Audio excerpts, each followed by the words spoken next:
Once again, we welcome you all at Target IS online classes, and in the sequence of English class that today we have a topic that is an infinitive.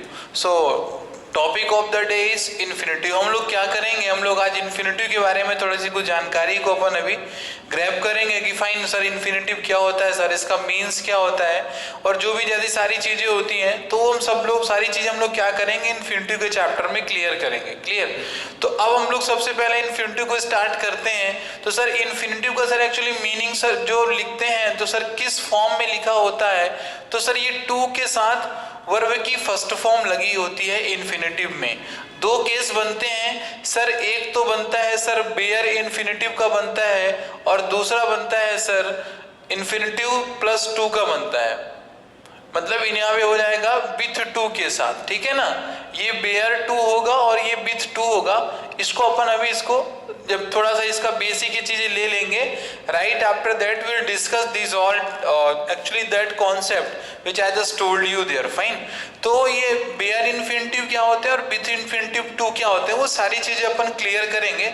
तो सबसे पहले जो अपना पहला point है तो वो अपना दिया गया, यहाँ पे कुछ इन्फिनिटिव के टाइप्स दिए गए हैं, ठीक है, कि अपन इन्फिनिटिव इस फॉर्म में लिखे रहते हैं। तो उन सारी चीजों को अपने को समझना है। जैसे कि आप इन्फिनिटिव पढ़ रहे हो, फॉर एग्जाम्पल यदि आपसे कोई कह दिया, यदि कहीं पे लिखा है टू गो, तो सर इसको आपको टू गो बताना है सर, तो इन्फिनिटिव का सर ये इनमें से सर कौन सा वाला इन्फिनिटिव कहलाएगा, तो आप क्या कहोगे कि सर प्रेजेंट इन्फिनिटिव सिंपल कहलाते हैं। ये क्या कहलाते हैं? प्रेजेंट इन्फिनिटिव सिंपल कहलाते हैं। जनरली जिनके साथ क्या लगा होता है सर, टू के साथ वर्ब की फर्स्ट फॉर्म लगी होती है, जिसे हम लोग क्या कहते हैं, प्रेजेंट इन्फिनिटिव सिंपल कहते हैं। तो प्रेजेंट इन्फिनिटिव सिंपल अपन किसे कहते हैं सर, वर्ब के टू लगा होगा और टू के बाद वर्ब की फर्स्ट फॉर्म लगी होगी। फॉर एग्जांपल आप ले सकते हो टू गो हो गया, टू राइट हो गया और टू ईट हो गया। मतलब ऐसे लिखे हुए हैं तो आप उन्हें क्या कहोगे सर, ये हमारा प्रेजेंट इन्फिनिटिव सिंपल कहलाता है। क्लियर? अभी जो अपने पास नेक्स्ट आता है प्रेजेंट इन्फिनिटिव निगेटिव होता है, ठीक है ना। प्रेजेंट इन्फिनिटिव निगेटिव आता है, तो निगेटिव में क्या होता है, सब कुछ सर सिंपल के जैसा ही होता है, बट इसमें क्या होता है सर, नॉट के पहले, टू के पहले क्या लगा होता है, नॉट लिखा होता है। जैसे कि मैं लिख दिया नॉट टू गो, मैंने लिख दिया not to go, not to eat लिख दिया मैंने, एंड नॉट टू स्लीप लिख दिया मैंने। फाइन। तो जैसे ये चीजें मैं लिख रहा हूं यहाँ पे, तो यहाँ पे आप देख रहे हो जो नॉट टू स्लीप का एक पूरा जो ये केस बन रहा है, तो ये किस में आएगा, आपका प्रेजेंट इन्फिनिटिव के प्रेजेंट इन्फिनिटिव निगेटिव के केस में ये आता है। ठीक है, ये सारी चीजें आपकी यहाँ से क्लियर होती हैं। जो तीसरा अपना आता है सर प्रेजेंट इन्फिनिटिव कॉन्टिन्यूअस आता है। क्या होता है? प्रेजेंट इन्फिनिटिव कॉन्टिन्यूअस आता है। कई जगह कई बार आप देखते हो कि सर बी के बाद वर्ब की आईएनजी फॉर्म भी दी रहती है। क्या दी रहती है? बी के बाद आईएनजी फॉर्म भी दिया रहता है वहां पे। तो अब अपन उसको कैसे करेंगे? तो यानी कहने का मीनिंग मेरा क्लियर है कि जैसे मैंने आपको बोला कि सर टू लिखा हुआ है, इसके बाद बी लिखा है, टू बी गोइंग लिखा हुआ है, suppose that to be going लिखा है, तो और फिर मैंने लिख दिया टू बी कॉलिंग लिखा हुआ है। फाइन। यदि ऐसी कुछ आपको इस टाइप के ये वर्ड्स मिल रहे हैं और आपसे कोई पूछता है कि आप इन्हें क्या कहोगे, तो सिंपली आपका माइंड क्लियर होना चाहिए, सर ये हमारा क्या कहलाएगा सर, प्रेजेंट इन्फिनिटिव कॉन्टिन्यूअस का केस कहलाएगा। यहाँ पे मैंने लिखा है टू प्लस बी लिखा हुआ है, प्लस बी के साथ क्या लगा, बी के बाद क्या आएगा, वर्ब के साथ आईएनजी आपको प्लेस करना है। क्लियर? फिर अपने पास क्या आता है सर, सेकंड केस आता है सर परफेक्ट इन्फिनिटिव का आता है। तो अब परफेक्ट इन्फिनिटिव क्या होता है? जैसे मैंने लिख दिया, यहाँ पे मैंने लिख दिया टू हैव कंप्लीटेड, मैंने क्या लिख दिया, टू हैव कंप्लीटेड मैंने लिख दिया। क्लियर? अब इसको मैंने लिख दिया टू हैव कंप्लीटेड, तो आप इसे क्या कहोगे, परफेक्ट इन्फिनिटिव कहलाता है। ये कैसा कहलाता है आपका, ये परफेक्ट इन्फिनिटिव कहलाएगा। फिर परफेक्ट इन्फिनिटिव कहलाएगा इस चीज को आपको मैं देखो परफेक्ट इन्फिनिटिव आपको हो गया टू हैव कंप्लीटेड। फाइन। फिर ये क्या लिखा है यहाँ पे, परफेक्ट इन्फिनिटिव पैसिव क्या होते हैं सर? तो परफेक्ट इन्फिनिटिव पैसिव क्या होते हैं? आप जैसे देखते हो टू बी के बाद क्या होता है सर, वर्ब का थर्ड फॉर्म लगा हुआ है। इस चीज को कंफर्म रखें आप सर, टू बी के बाद वर्ब का थर्ड फॉर्म जो लगा होता है वो सर परफेक्ट का ही इन्फिनिटिव तो होता है, लेकिन सर वो केस कैसा होता है, पैसिव केस होता है। कैसा होता है वो केस? आपको वो पैसिव केस कहा जाता है, ठीक है। अभी फिर अपना ये क्या है, परफेक्ट इन्फिनिटिव कॉन्टिन्यूअस क्या होता है? तो परफेक्ट इन्फिनिटिव कॉन्टिन्यूअस में हो जाएगा आपका टू होगा एंड ये हैव बनेगा, फिर ये बीन लगेगा एंड राइट आफ्टर दैट आपको थर्ड फॉर्म का यूज करना पड़ेगा। क्या करना पड़ेगा? थर्ड फॉर्म का यूज करना पड़ेगा आपको। तो ये सारी चीज जो मैं आपको बताता हूँ कि सर ये बहुत ही बेसिक से कॉन्सेप्ट होते हैं इन्फिनिटिव के, क्लियर कट मैं आपको बता रहा हूँ कि सर प्रेजेंट इन्फिनिटिव सिंपल क्या होता है, प्रेजेंट इन्फिनिटिव नेगेटिव्स क्या होते हैं सर, प्रेजेंट इन्फिनिटिव कॉन्टिन्यूअस क्या होता है sir, perfect infinitive perfect infinitive क्या होते हैं, और सर परफेक्ट इन्फिनिटिव पैसिव क्या होते हैं, फिर परफेक्ट इन्फिनिटिव कॉन्टिन्यूअस क्या होते हैं। ये सारी चीजें एक्चुअली इंपॉर्टेंट हैं, क्योंकि अभी मैं आपको सीधी सेंटेंस में लिख के दिखाता हूं तो आप वहीं पे क्या करोगे, आपको चीजें वहीं पर समझ में नहीं आती, आप क्या बोलते हो, आप जनरली आप यही बोलोगे सर कि यहाँ पे फॉर एग्जाम्पल के तौर पे, चलो पहले इसका आप स्क्रीनशॉट रखना चाहते, इसका रख लो आप स्क्रीनशॉट, ठीक है। एंड आफ्टर दैट मैं कुछ सेंटेंसेस लिखूंगा and from those sentences you have to just pick out the name of the infinitive कि सर इसमें कौन सा इन्फिनिटिव लगा हुआ है, क्लियर। चलिए अभी हम लोग इसको करते हैं, फाइन। चलो तो अब देखते हैं इसको में सर कि ये सर अपनी चीजें सर कैसे ये हो रही हैं, ठीक है। तो अब आप इसको थोड़ा सा क्लियर रखें आप चीजों को, जैसे आपने पढ़ा होगा कि सर सेंटेंस होता है, ठीक है। ये मैंने लिख दिया, ध्यान देना, ये मैंने सपोज दैट ये लिख दिया आई विल गो, मैंने लिख दिया, और फिर मैंने लिख दिया आई विल हैव कंप्लीटेड, ठीक है। मैंने क्या लिख दिया, आई विल हैव कंप्लीटेड, ठीक। अब ये देखो ये जो गो लिखा हुआ है इसे आप कहते हो कि सर ये वर्ब की फर्स्ट फॉर्म है। क्या कहते हो आप इसे, ये वर्ब की फर्स्ट फॉर्म है सर गो। लेकिन ये गो देखो वर्ब की फर्स्ट फॉर्म, इसे आप यहाँ पे ऐसे नहीं कहोगे, क्लियर। आप इसे क्यों नहीं कह रहे हो वर्ब की फर्स्ट फॉर्म, क्योंकि सर ये एक तो पहली चीज आप ध्यान देना कि सर ये आई है तो आई के साथ ये गो भी आएगा, सर ही होगा, और यहाँ पे सर आपने विल लिख दिया तो भी सर यहाँ पर गो आएगा, सर सी लिख दोगे आप विल लिखोगे तो भी गो आएगा। तो मेरा ये सेंटेंस लिखने का मीनिंग एक्चुअली है क्या, what I just mean to write the sentences meaning, मेरा मीनिंग इतना लिखने का है क्या, क्योंकि इसका मीनिंग क्लियर है। मैं आपको चीजें क्लियर कर देना चाहूंगा कि ये जो चीजें हैं ना आपकी, देखो कि यहाँ पे ये ही लिखा हुआ है, क्या गो ये चेंज हुआ, सी लिखा है तो क्या ये गो चेंज हुआ, नहीं हुआ चेंज ना। तो जब मैं, और यहाँ पे देखो आई लिखा है तो भी गो चेंज नहीं हुआ। जनरली यदि अपन लिखते हैं तो आई गो लिखते हैं, लेकिन अपन क्या लिख देते हैं, ही गोज लिख देते हैं। क्या लिख देते हैं, ही गोज लिख देते हैं। तो यहाँ पर देखो ये, इसे आप यहाँ पे फर्स्ट फॉर्म बोल सकते हो, यहाँ पर भी आप इसे फर्स्ट फॉर्म बोल सकते हो, but you will not call out to this go as a first form, क्योंकि सर सब्जेक्ट का सर इंपैक्ट ही नहीं पड़ रहा वर्ब में। और जब सब्जेक्ट का इंपैक्ट वर्ब में नहीं पड़ता है, वो क्यों नहीं पड़ता है, क्योंकि वो कॉन्सेप्ट आपका होता है क्या सर, वो नॉन फाइनाइट होता है। क्या होता है, नॉन फाइनाइट वर्ब होता है। और नॉन फाइनाइट वर्ब में आप जब पढ़ते हो तो सर उसमें दो चीजें ऐसी लिखी होती हैं सर, या तो टू गो या तो गो। जो ये वाला केस होता है, ये वाला केस होता है। ऊपर वाला जो गो लिखा है सर ये कहलाता है बेयर इन्फिनिटिव कहलाता है। क्या कहलाता है सर, ये बेयर इन्फिनिटिव कहलाएगा, ठीक है। और सर ये जो होता है सर ये विथ इन्फिनिटिव कहलाता है, ठीक है।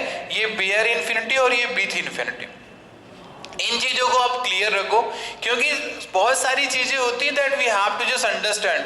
अब देखो मैंने लिखा था आई विल हैव कंप्लीटेड, अब यहीं पर तुम बताओ ये क्या लिखा हुआ है। कहने का मतलब सर ये हैव तो लिखा है, तो सर ये फर्स्ट फॉर्म में जा रहा है, ये इन्फिनिटिव टू। अब ध्यान देना हमेशा कभी भी मॉडल एक्सिलरी वर्ब के बाद, कभी भी मॉडल्स के बाद सर इन्फिनिट टू का यूज नहीं किया जाता है।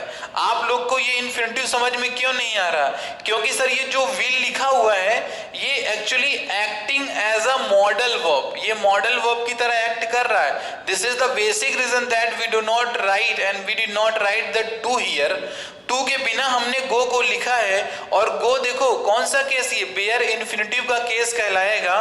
तो ये सारी चीजें हुई।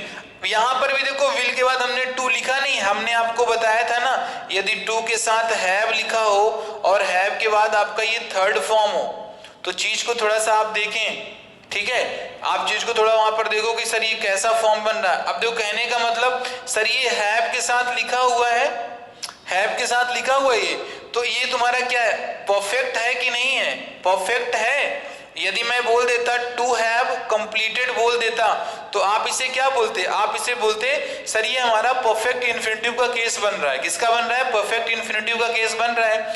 लेकिन टू तो लगेगा नहीं, क्योंकि सर विल लिखा हुआ, विल एक मॉडल की तरह काम करता है, और मॉडल एक्सिलरी वर्ब के बाद इंग्लिश का ये रूल कहता है सर कि आप वहां पे टू का यूज नहीं कर सकते विल और शैल के बाद। फाइन, अब यहाँ पे क्या लिखा है, हैव कंप्लीटेड लिखा है। तो देखो एक जो स्टैंडर्ड लैंग्वेज में आप जो बोलते हो चीजों को, ठीक है, यदि ट्रेडिशनल मेथड में पढ़ना है तो पढ़े रहो, आप यही बताओ कि सर विल के बाद हैव लगता है, and have after the have is followed by the third form of the main verb. आप उसे भी क्या बोल सकते हो, आप सर उससे बेयर, आप उसे बोल सकते हो ना कि सर ये बेयर इन्फिनिटिव का, बेयर इन्फिनिटिव को परफेक्ट केस लिखा हुआ है सर, मतलब टू नहीं लिखा है, वहां पे हैव लिखा है, फर्स्ट फॉर्म में आएगा, थर्ड फॉर्म लिखा है। तो अपन क्या थोड़ा इंग्लिश को भी ना, और सर अब मैं उसमें क्या बोलूं, इंटरेस्टिंग बनाने के लिए we can just call out with the different types of verb. But अपने को क्या पता है कि देखो इंग्लिश में ना बहुत से बच्चों का क्या होता है, धीरे धीरे मन सा क्या होता है कि सर उनको इंग्लिश पढ़ने में मन नहीं लगता है अभी। लेकिन अभी आप जब बोलोगे ना कि सर ये प्रेजेंट, ये परफेक्ट केस ऑफ इन्फिनिटिव है सर, तो एक बच्चा का थोड़ा सा माइंड क्या होता है, क्लिक करता, अरे दैट ये क्या, ये कौन सी चीज बता रहे हैं वहां पे। तो देखो कहीं ना कहीं क्या रिलेशन तो वही रहता है जो अपन पढ़ के आते हैं वहां पे, लेकिन एक ही चीज को अपन कई तरीके से क्या करते हैं, उसको कॉल करते रहते, बताते रहते। फाइन, तो ऐसी कोई चीज नहीं है, लेकिन अपने को क्या पता तो एटलीस्ट होना चाहिए। फाइन, अपने को एटलीस्ट पता होना चाहिए। चलो ठीक है, अब तो हम लोग आते हैं बेयर इन्फिनिटिव के केस में और इन्फिनिटिव विथ टू के केस में, and from there we just complete the things. Fine, अभी क्लियर करते हैं, बहुत सारी चीजें भी अपने को करनी है इसी के केस में, ठीक है। अच्छा, और एक चीज देखना, यदि कहीं पे आपको ऐसे लिखा है, सपोज दैट कि मैंने बोला कि वर्ब प्लस आईएनजी दिया गया है, ठीक है, सेम सेंटेंस, फिर इसी वर्ब के पहले वहां पे लिख गया है having plus verb plus third form. देखना ये जैसे यहाँ पे वर्ब प्लस आईएनजी, अब वर्ब प्लस आईएनजी और ये हैविंग ये लिखा है। जैसे मैं अब क्लियर कर दूं आपको तो थोड़ा सा देखो पता होना चाहिए। जैसे ये वर्ब प्लस आईएनजी मतलब मान लो मैंने कह दिया कि ये लिखा हुआ है प्लेइंग, क्या लिखा है, प्लेइंग लिखा हुआ है, फिर मैंने क्या बोला हैविंग के साथ थर्ड फॉर्म इसी का, ठीक है। तो अब मैंने यहाँ पे लिख दिया ये हो गया हैविंग प्लेड हो गया, क्या हो गया, हैविंग प्लेड हो गया। तो आप इसे क्या कह रहे हो, देखो ये जो है आपका पहली बात तो सर ये प्रेजेंट का इन्फिनिटिव है, कौन सा है सर, ये प्रेजेंट का इन्फिनिटिव कहलाएगा, ठीक है। प्रेजेंट के इन्फिनिटिव में सर ये केस कहलाएगा एक्टिव प्रेजेंट इन्फिनिटिव कहलाएगा, और सर ये पैसिव प्रेजेंट इन्फिनिटिव कहलाएगा। क्यों, क्योंकि सर ये थर्ड फॉर्म आपने हैविंग लगा दिया, हैविंग प्लेड क्या कहलाएगा, ये आपका पैसिव इन्फिनिटिव कहलाएगा, ठीक है। क्या कहलाएगा, ये पैसिव इन्फिनिटिव कहलाता है प्रेजेंट का, ठीक। दूसरा और भी होता है आपका, मैं उसको बता दूं आपको। अब ये जैसे देखो आप कहीं पे लिखा हुआ है प्लेड, क्या लिखा हुआ है, कहीं पे लिखा हुआ है ऐसे प्लेड लिखा हुआ है, फिर कहीं कहीं पे लिखा होता है वीन प्लेड लिखा होता है, क्या लिखा होता है, वीन प्लेट लिखा होता है। तो सर इन दोनों में क्या, सर ये एक्टिव इन्फिनिटिव होगा सर, और sir this will be called passive infinitive, क्या कहलाएगा, पैसिव और active infinitive.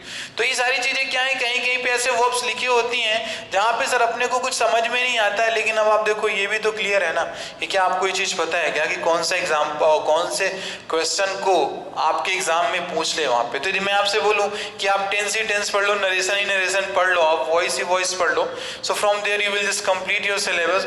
So it's not possible at all sir ना, ये पॉसिबल नहीं है ना, ये संभव ही नहीं है कि आप उन सारी चीजों को क्लियर कर सकते हो भाई, क्योंकि सिलेबस उन्होंने डिफाइन कर दिया है, so they can ask anything to you, है ना।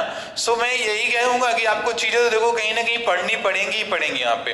अब सबसे पहली चीज ये कि जो इन्फिनिटिव विथ टू होता है और बेयर इन्फिनिटिव होता है, इन्फिनिटिव ठीक है, और मैंने बोल दिया बेयर इन्फिनिटिव। ठीक है, देखो यहीं से क्वेश्चंस आपके ज्यादा बनते हैं।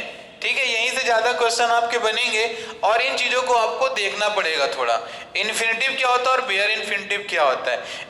इन्फिनिटिव विथ टू है, ये मतलब सर टू के साथ वर्ब की फर्स्ट फॉर्म लगी होगी, और सर यहाँ पे है होगा सर कि बिना टू के वर्ब की फर्स्ट फॉर्म, बिना टू के, है ना, बिना टू के वर्ब की फर्स्ट फॉर्म लगी होगी, वो क्या कहलाएगा, बेयर इन्फिनिटिव का केस कहलाएगा। अब देखो जैसे मैंने बोल दिया I am to write a letter, मैंने क्या बोल दिया, I am to write a letter.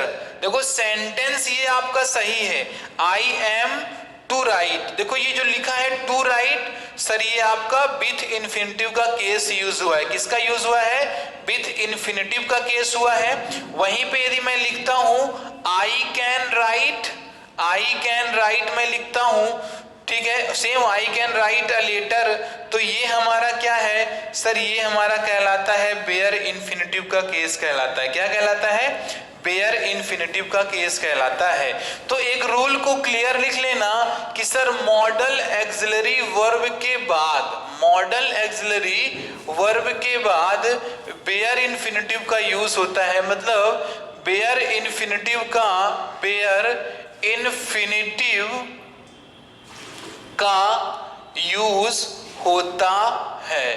ठीक है, जबकि दूसरा रूल लिखना आप, दूसरा रूल लिखेंगे हम लोग सर, जो हेल्पिंग वर्ब होता है, क्या होता है, जो हेल्पिंग वर्ब होता है, तो सर हेल्पिंग वर्ब के बाद क्या होता है सर, मॉडल एक्सिलरी के बाद तो क्या होता है, बेयर इन्फिनिटिव का केस यूज होगा।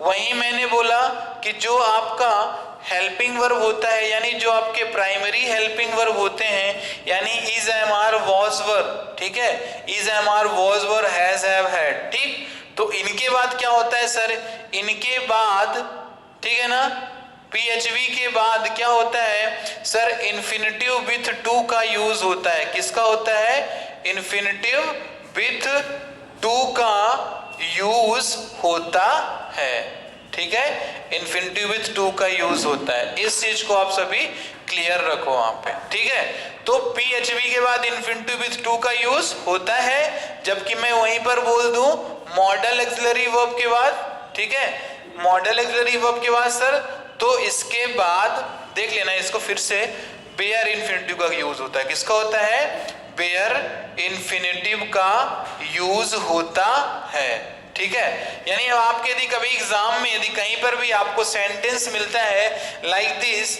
आई वॉज टू गो, क्या, आई वॉज टू गो, तो गलत मत कर देना कि सर ये गलत लिखा हुआ है, वॉज की जगह में सर हैड हो जाएगा, है ना, क्योंकि आपको घुमाने के लिए एग्जामिनर किसी भी प्रकार के प्रश्नों को पूछ सकता है। बट आपको मैं क्यों सारी चीजें बहुत बेस से बता रहा हूं इन्फिनिटिव की, so that you must not feel कि सर आप सर टेंस तो पढ़ा रहे हैं, सर वॉइस पढ़ा रहे हैं, सर नरेशन पढ़ा रहे हैं, लेकिन सर एक जो क्लास, जो सर एक standard we just want that ना, आप वो चीज सर नहीं दे पा रहे हो हमको वहां पे, है ना।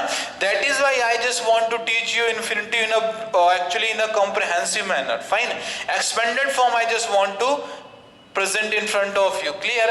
तो अब ये मानो इन्फिनिटिव की कम से कम आपकी 2 क्लास चलेंगी ही चलेंगी, तो जहां पर क्या है ना कि आप कॉन्सेप्ट को कर लोगे, ऐसे अपन पार्टिसिपल की भी 2 क्लास रखेंगे, ऐसे अपन जीरेंड की भी 2 क्लास रखेंगे। ठीक है, तो बच्चों इसको आप देखना बहुत ही जरूरी है आप सभी के लिए कि पार्टिसिपल, इन्फिनिटिव और जीरेंड, क्योंकि नॉन फाइनाइट की सर करीब हम 6 क्लास रख रहे हैं, है ना। We have just plan to arrange 6 classes for the non finite verbs, मतलब कि नॉन फाइनाइट जो वर्ब हैं सर उनकी अपन 6 क्लासेस के लिए प्लानिंग कर रहे हैं। सर 2 क्लासेस रहेंगी इन्फिनिटिव के लिए रहेंगी, और 2 classes will be for the actually participles and 2 for the gerund, clear, so that thing must be clear you to all। ठीक है, ये चीजें क्लियर होना चाहिए आप सभी को। ठीक, चलो क्लास, तो आज तुम लोग इतना बेस को इसको अंडरस्टैंड कर लो। हाँ, 2-3 एग्जांपल थोड़ा और मैं करा देता हूँ, from there you do not have to just actually think, और चीजों को थोड़ा सा देखते रहना। कल मैं रूल्स ही रूल्स इसके लिखा दूंगा, कहाँ पर आपको क्या करना है क्या नहीं करना है, ठीक है। तो देखो कि पहली चीज जैसे सेंटेंस आपका क्या है, ये जो आपके हुए ना, इज हो गया, एम हो गया, आर हो गया, वॉज हो गया, ये वर हो गया, हैज हो गया, हैव हो गया एंड हैड हो गया, ठीक है। ये चीजें हमारी क्या कहलाती है sir, they are the primary helping verb. क्या हो गई हमारी, प्राइमरी हेल्पिंग वर्ब हो गए।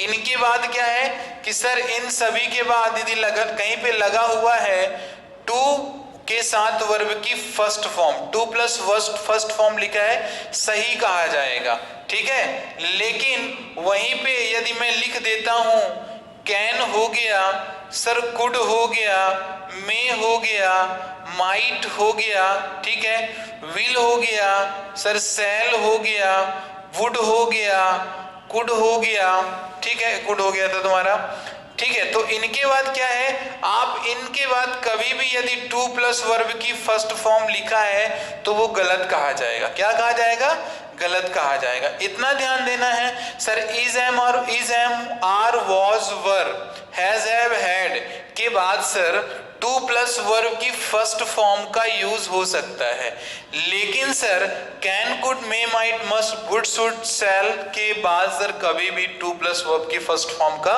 यूज नहीं होता।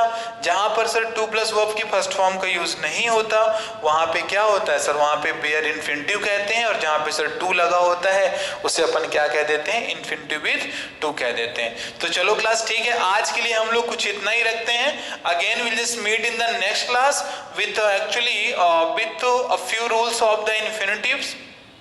इन्फिनिटिव के कुछ रूल्स के साथ हम लोग नेक्स्ट क्लास में मिलते हैं। And till that time please have your patience and just watch the video and enjoy your day and enjoy the infinitive knowledge, fine. And share to the video to the needy students those actually wants to study really, fine। so तब तक के लिए सभी को, आप सभी अपना ख्याल रखो and thank you class and have a wonderful day. Thank you.